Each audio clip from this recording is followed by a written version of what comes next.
Hola, hola, hola! Welcome sa aming buhay bukid. Maganda na yung panahon sa amin, mainit na. 11, tanghali na. Dito kami sa gitna ng garden. Naglalagay kami ng gapangan ng upo. Tirik na tirik yung araw. Mainit kasi 11 o'clock na. Tanghali na kasi dumating si Erwin. So tanghali na kami nakapag-start magawa ng yung gapangan ng upo. Hindi na kasi nagawa ni Wilhelm kasi nga may ginagawa din siya. Kaya pinagawa ko na lang sa iba.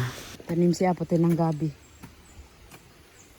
Malalaki na yung mga gabi namin kaso parang wala pang laman.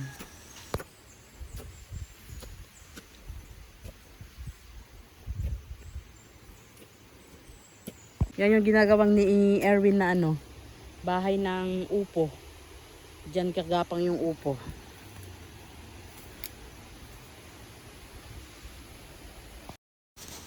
Marami kasi ginagawa si Wilhelm sa araw-araw. Umaga lang yung free time niya kasi nga sa hapon may pasok pa siya. Kaya hindi na niya lahat magagawa.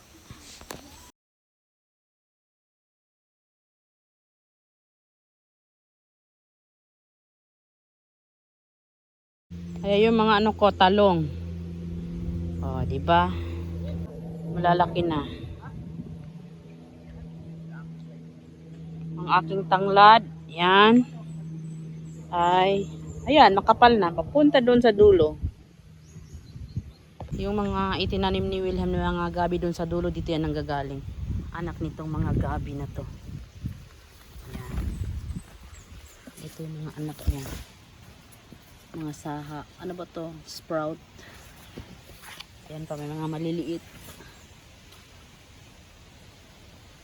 Yan pa. Ang daming anak ng aming gabi. Pwede na to i-transplant. Yan. Ayan, natapos na gawa ng ito, kubo, ang upo. Ito yung upo namin. Dalawa na lang natira kasi yung tatlo hindi na nabuhay.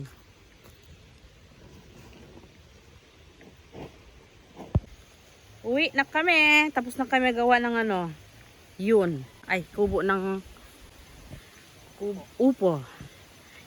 Bye!